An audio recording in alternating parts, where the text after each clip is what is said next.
I used to wave at the man in our driveway every evening, until the night my mom told me we don't have a neighbor on that side. When I was 9, we moved into a quiet neighborhood, a street lined with old maple trees and empty lawns. Every evening, around sunset, I'd sit by my window and watch the world turn gold. That's when I first saw him, a man standing still at the edge of our driveway. He wasn't doing anything, just standing there, facing our house. The first time, I thought he was a gardener or maybe someone lost. But when I waved, he waved back. A slow, gentle wave, like he'd been waiting for me to notice him. And every night after that, he came back. Same spot, same silent wave.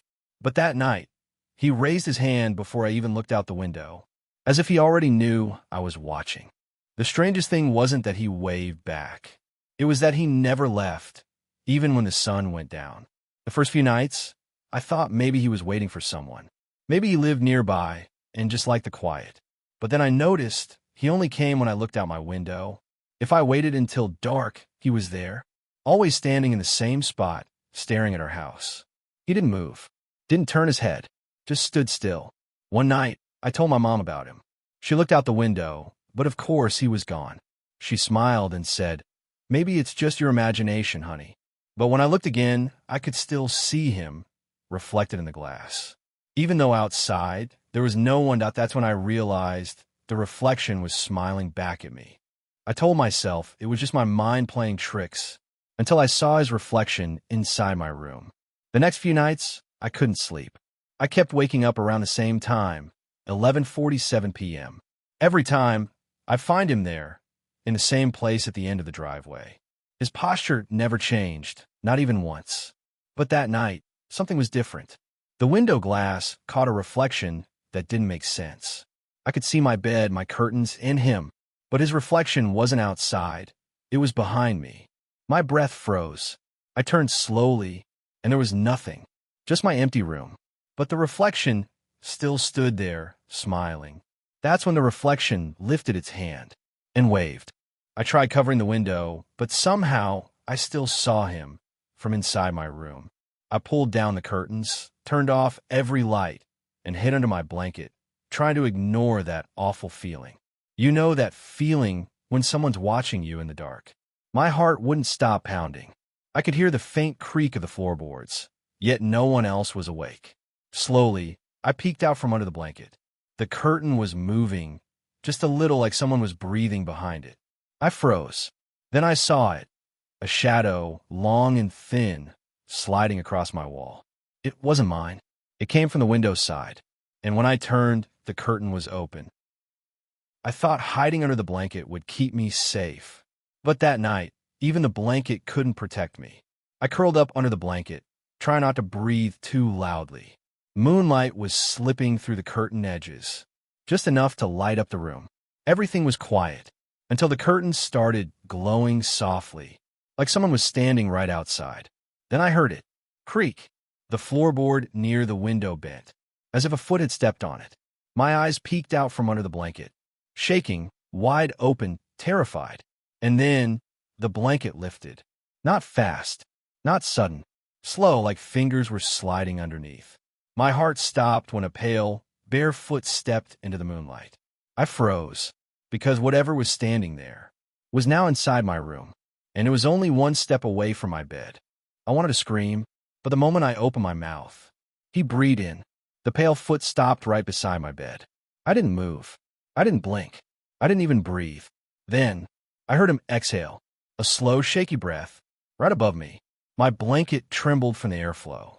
I could feel cold air brushing against my hair. I kept my eyes barely open, just enough to see his shadow stretching across my bed. And then his hand appeared, thin, bony, trembling, reaching toward my face under the blanket. He didn't touch me. He just hovered his hand inches away, like he was feeling for me in the dark.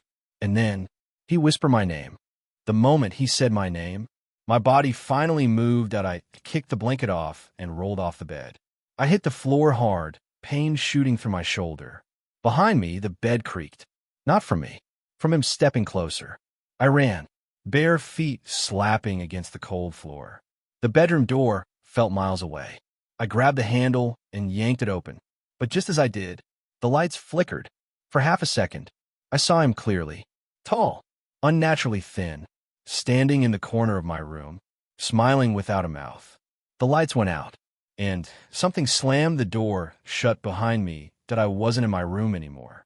I expected the hallway outside my room, but that's not where I ended up when I opened my eyes. I was standing outside, not in my house, but at the end of my driveway. It was night, dead quiet, no wind, no insects, no sound at all.